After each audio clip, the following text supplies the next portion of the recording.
There's a whole lot of different types of games, and we all appreciate some more than others. I mean, who doesn't like bringing up a JRPG here, a Souls-like there? This is pretty common nowadays. But what about the genres we don't talk about? What about the genres that don't get the amount of credit they might sometimes deserve? Hi folks, it's Falcon, and today on gameranx, the 10 most underappreciated game genres. Starting off with number 10, it's parkour games. Everyone likes a game with parkour in it. Open world games pretty much elevated immediately by adding just a bit of free running into it.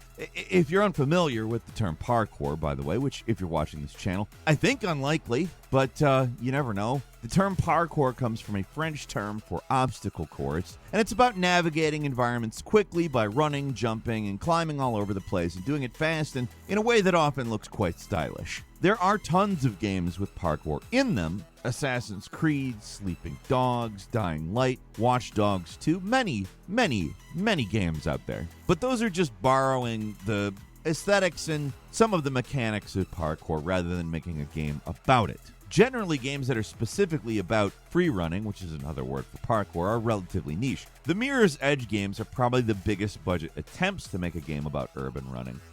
And both of these games ended up underperforming pretty bad. They're great games, but one obvious challenge is getting people invested in a game that's usually just about first-person platforming, which is, for a very long time was considered a terrible idea. And that's fair because it was consistently the worst part of first-person games for a very long time. If there's one thing I can remember saying to myself a lot in the late 90s, early 2000s while playing an FPS is, why am I doing platforming? So the skepticism makes sense. Another issue is the focus on precision and time trials in these games. Some people really don't care about getting the fastest time.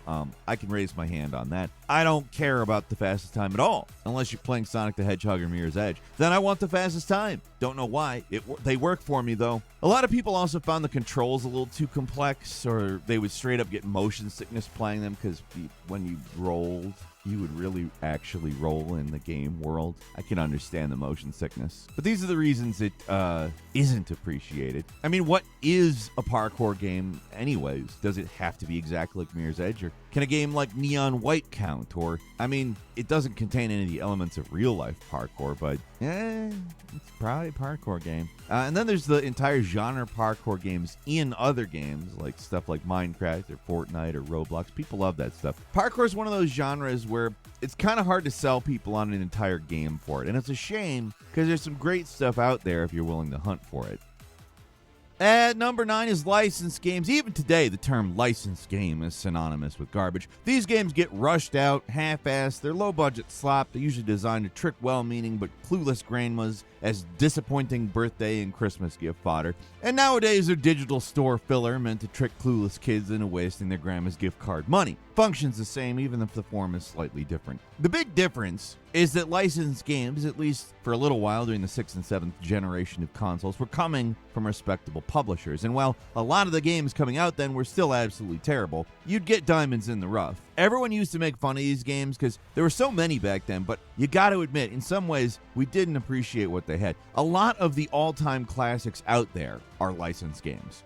From GoldenEye 007 to Batman Arkham to a whole slew of really good Star Wars games. But I'm not even talking about the best of the best. I'm just talking about games that could have and should have been terrible and forgettable, but ended up being pretty great. Like stuff like James Bond, Everything or Nothing, or Hulk, Ultimate Destruction, or the Chronicles of Riddick, Escape from Butcher Bay. You remember Chronicles of Riddick, Escape from Butcher Bay, right? I hate saying the whole name of that game, but it's a great game, actually. Is it as big of a game for gaming as Batman Arkham? No, but, it's a great game. Only in the 7th generation could you get a movie license like The Chronicles of Riddick and end up with a game that's way better than The Chronicles of Riddick deserves. It's significantly better than the movie. We're probably in a better situation now regarding game quality, but it's kind of sad to never see tie-in games come out connected with big-budget movies anymore. All the major licensed games come from developers who actually want to make them, and in general,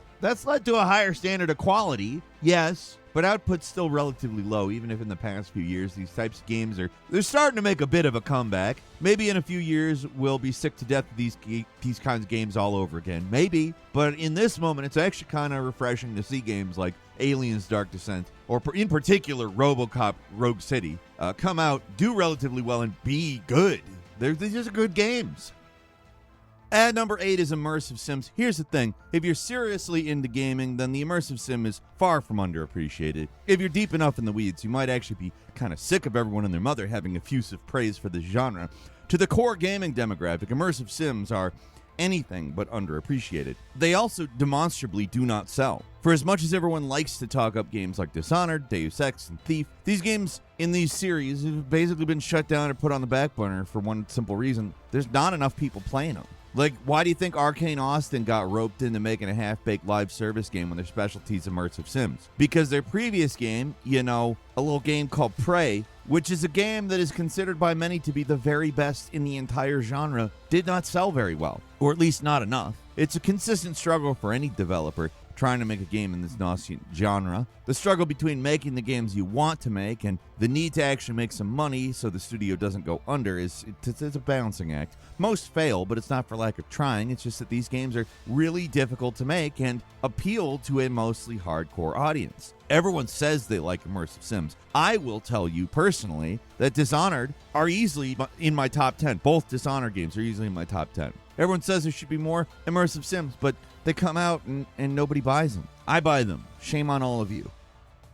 And number 7 is asymmetric multiplayer games. Here's another one of those genres that everyone wants in theory. They come with a lot of hype and they get positive reviews from the gaming press, but then people play them, and to be frank, they don't hate them or anything, but interest quickly wanes and games shut down. Like so many of these games come around, build up a hardcore but very small audience, and then shut down. And I'm talking about like any horror-themed game like Friday the 13th, the Evil Dead game, the Predator game. Evolve was a really big one. All of them got a lot of hype. Many of them were and are pretty dang good, but they failed in the long run. Only a few are still standing. Among Us remains fairly popular. Dead by Daylight is still going, and there's the multiplayer mode in Left 4 Dead, but that's just about it. Every other asymmetric multiplayer game has crashed and burned. What sucks is it's such a good idea, and it leads to these amazing moments, but I think the biggest issue with these games is the longevity. A lot of these types of games just feel samey after a while. They struggle to come up with new game modes to mix things up, and the central concept of these types of games, the one versus many concept, it can leave certain players feeling left out or frustrated. These types of games require careful balance to remain fair, and it's something a lot of developers struggle with. When the stars align and everything comes together perfectly, there's few multiplayer games as fun as these. But when they're not working, they can kind of be miserable, and more so than your average multiplayer game. And again, I think the real nail in the coffin is that they start feeling kind of samey.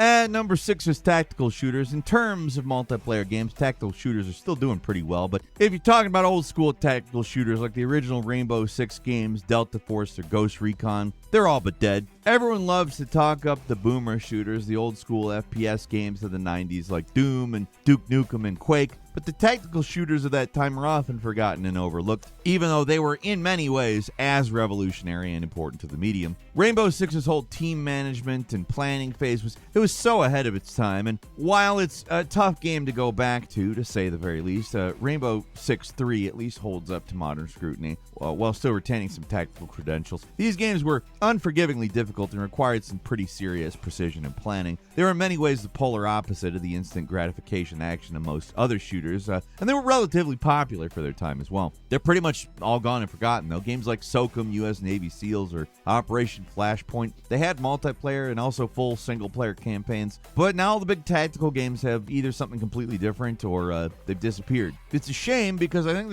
this genre could really benefit from some modern reimagining. And number 5 is disaster relief games. Yes, this is a real genre, and it's about as niche as they get. Most of the games are not good, but I think the concept alone deserves more and better games. There's real potential here that just hasn't been realized yet. The disaster relief genre covers any game where the primary source of conflict is some kind of disaster, usually natural, and the protagonist is primarily fighting the elements rather than bad guys. Like Gears of War throws in some natural disasters to spice up levels, but it's an FPS where you're mostly still shooting monsters. Compare that to like Disaster Report, where instead of fighting soldiers, you're fighting to survive in an earthquake or a tsunami or whatever disaster du jour the game is. One of the most insane entries into this genre is the Wii's Disaster Day of Crisis, a game about surviving disasters and fighting a terrorist group made by the guys who went on to make the Xenoblade Chronicles games. A lot of the best games in this genre involve firefighting, like SNES's. Yes, there was a SNES game like this. It was called The Fireman. I'll bet that's a deep cut for a lot of people, though.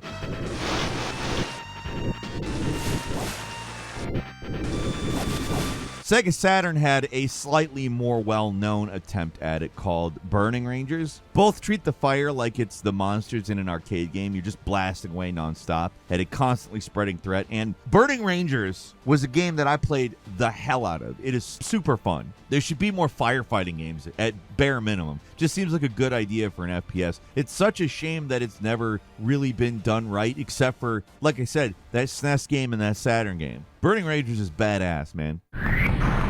Careful, your shield is out.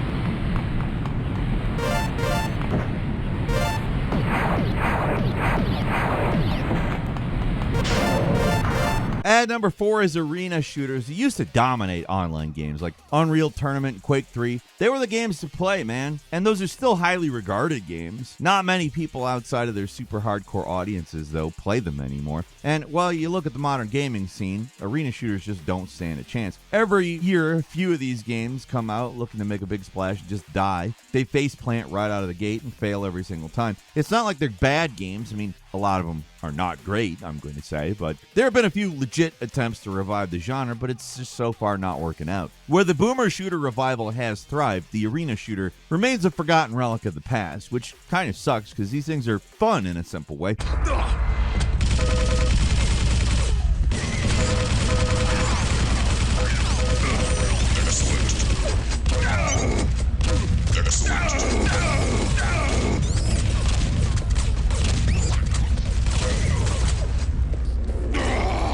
There's an audience for them, but the multiplayer landscape is just so saturated, it's difficult for anything new to break through, especially if it's something that's actually old and someone's just trying to do it again. I still think there is a chance for games like this to make a comeback, but it hasn't happened yet.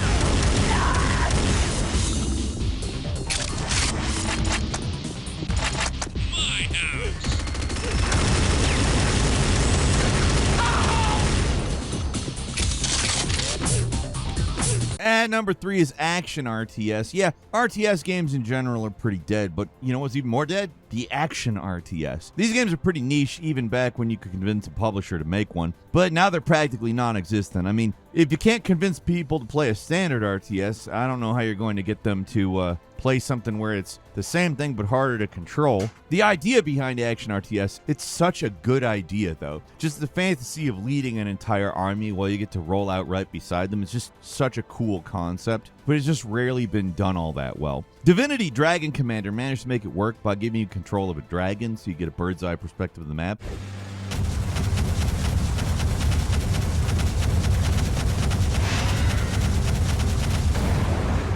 That's one way to do it, but I mean, other games like Brutal Legend or Sacrifice keep all the RTS mechanics relatively simple, so it's more about commanding units than an army of base building aspects like a standard RTS.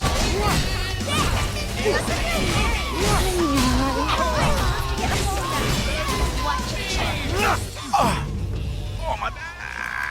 These are games that should be fun. The idea of taking direct control of a unit should be fun, but the games are often stressful, they're kind of difficult to control, and they leave players confused or worse yet, just wishing they made a straight-up action game instead of this weird strategy hybrid. It's a genre that's very hit or miss, but the overall idea is so compelling that I really just want somebody to crack it. Like, I want more developers to try it, even though it's far from a beloved genre. And number 2 is the Collectathon platformer. These are games that have fans. People really, really like them, in fact. But a lot of people hate them with an all-consuming intensity. I am not saying the hate is unreasonable either. Sometimes I really hate these games. Like, if you remember Donkey Kong 64.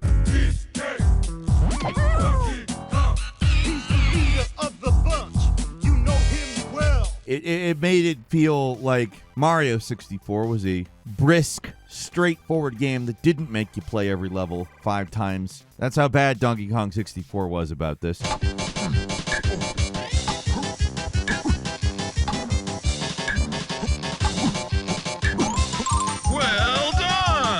These games can be very tedious. To be frank, the early ones like Banjo-Kazooie or Spyro, or like I said, even Mario 64, they had the right balance of action and collecting. Later games went too hard on the collectibles, though. They turned the games into just checklists. It's miserable, and I do not like it. There's a reason why this genre has a bad reputation. It doesn't mean that it has to die out completely, though. Modern platformers take a different approach. Instead of big sandbox levels like collectathons are usually more linear. Personally, I kind of like the mix of exploration that a collectathon brings, with their big levels full of things to uncover. It's just the execution is so easy to botch. They haven't given us any word as if Donkey Kong Bonanza is itself a collectathon. I have to imagine there's some element of it because it seems like it's a very big open world type game, although that could also mean it's closer to Breath of the Wild or Tears of the Kingdom, or Tear Up the Kingdom, rather. I don't know. We'll see.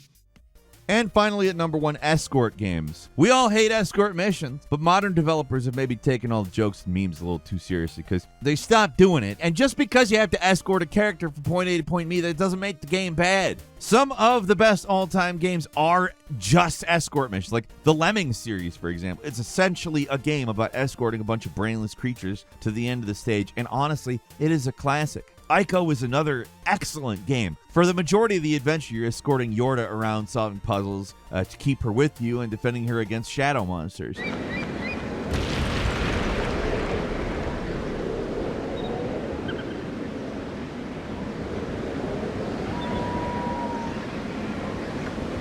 This is maybe more of a stretch, but Yoshi's Island, I mean, you're kind of escorting Baby Mario. I mean, he kind of is just with you the whole time for most of it, and when he's not with you, he's crying, and oh my god, it's very annoying.